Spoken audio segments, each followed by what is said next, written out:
သူကိုချိန်တာဘာကိစ္စလဲပြောစရာရှိလို့ပေါ့မိသူရဲ့ပြောဘာလဲအခုမှရေးသားတင်ရှိနေမှာလားမဟုတ်ပါဘူးမိသူရာပေါက်ပေါက်ရှာဘာဖြစ်လို့အဲ့လိုထင်ရတာလဲဘယ်သိမလဲအကိုနဲ့မိသူမတွေ့တာဘယ်လောက်ကြာပြီအမလေးအချစ်လေးရဲ့ကို့မှာနေခင်းပိုင်းအလုပ်တစ်မျိုးညပိုင်းအလုပ်တစ်မျိုးစနေတနင်္ဂနွေကြတော့လဲနေခင်းအလုပ်တစ်ဖက်စည်ရင်ကန်ကွန်ပျူတာသင်တန်းလည်းတက်ရတာကို့မှာတကယ်ကိုချင်းကိုလဲနေတာပဲစိတ်ကတော့အမြဲတမ်းအချစ်လေးနောက်လာတွေ့နေပါတယ်ချစ်လေးရဲ့ပြောလိုက်ရင်စင်ကြီးကြည့်ပဲကို့စိတ်ကောက်နေလို့မလားဟေးမင်းနေတယ်လေကွာကို့စိတ်ကောက်နေလို့မလားလို့ကဲအခုချိန်တာကတော့ဘာပြောမလို့လဲကိုချစ်သူလေးအတန်ကိုမကြားရတာကြာလို့ပါချစ်လေးရာအတန်ကြားချင်းအတန်ကိုပဲဖတ်ထားလိုက်ပေါ့မလေးစိတ်မကောက်ပါနဲ့တော့ဗျာအတန်လေးကြားချင်းနဲ့ဟရိယမျက်နှာချောချောလေးကိုလည်းမြင်ရင်လို့ပါပဲဗျတော်ပါစင်ကြီးပေးနေတယ်တကယ်ပြောတော့ဗောမိတူရာမသိပါတယ်နောက်ပြီးတော့မိတူဝမ်းသာစရာစကားပြောအောင်မသိလားပြောပါအောင်ဘာတည်းလဲကိုအလုပ်လျှောက်ထားတာအလုပ်ရပြီမိတူရဲ့နိုင်ငံသားကုမ္ပဏီမှာလေအေးမနေ့ကပဲဆိုင်ကိုဖုန်းဆက်ပြီးလှမ်းပြီးအကြောင်းကြားတယ်မိတူရဲ့ဟုတ်လားဝမ်းသာလိုက်တာအကူရဲ့ဟုတ်တယ်ကိုလည်းအရန်ကိုဝမ်းသာပါတယ်နေခင်းကပဲသွားပြီးတော့အဲ့ဒီအလုပ်ခန်းသားမှာလက်မှတ်တော့ထိုးပါသေးတယ်လေအဲ့ဒီကုမ္ပဏီကလာစားနေဆိုရင်မကြခင်ကိုတို့လက်ထက်နိုင်တော့မှသိကြတယ်သိလား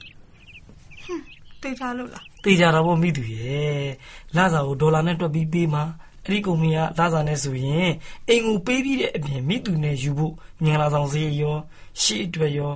အကူကောင်းကောင်းစုနိုင်ပြီသိလားတကယ်အဲ့ဒါအခုလို့ချစ်လေးကိုတွေးချင်ရက်နဲ့မတွေ့ပဲကြိုးစားခဲ့လို့အဲ့ဒီအလုပ်ကိုရတာသိလားဟုတ်ပါပြီထားပါတော့ဘယ်တော့လှုပ်ရှားဆင်ရမှာလဲနောက်ဥပတ်ထဲမှာဆင်ရမှာမိသူရဲ့နေတွေလည်းသွားအောင်မသိလားကိုရောင်းပေးလို့ချိတ်ပေးလို့အဆင်ပြေရင်ကိုကကော်မရှင်ပေးဦးမှာသိလားကိုတော့ဒီနေ့အရန်ပြောတော့ပဲအချစ်လေးဟာနောက်ပြီးတော့လေကိုပတ်စံစုပြီးရင်အချစ်လေးကိုချက်ချင်းယူမှာတော့သိလားသိပါတယ်ရှင်သိပါတယ်ဒါမဲ့တော်ကြကုမ္ပဏီကကောင်းမချောချောလေးတွေတွေ့ပြီးတော့မိသူကိုပြစ်သွားဘယ်လိုလုပ်မလဲမိသူရဲ့ဘာလို့ရှောက်တွေးနေရတာလဲအကိုအခုအလုပ်လုပ်နေတာတွေအားလုံးကမိသူနဲ့အကိုတို့အတူနေနိုင်မှုအတွက်ပဲမဟုတ်လားဒါဆိုလည်းပြီးရောနောက်မှဘာညာသတင်းတွေကြားလို့ရတော့လားစိတ်ချပါဘာသတင်းမှမကြားစီရပါဘူးလေဗျာကဲပါဒီစုနေတဲ့နှခမ်းနဲ့ကိုတစ်ချက်လောက်နမ်းလိုက်ပါဦးဟာဘာရှောက်တော့လ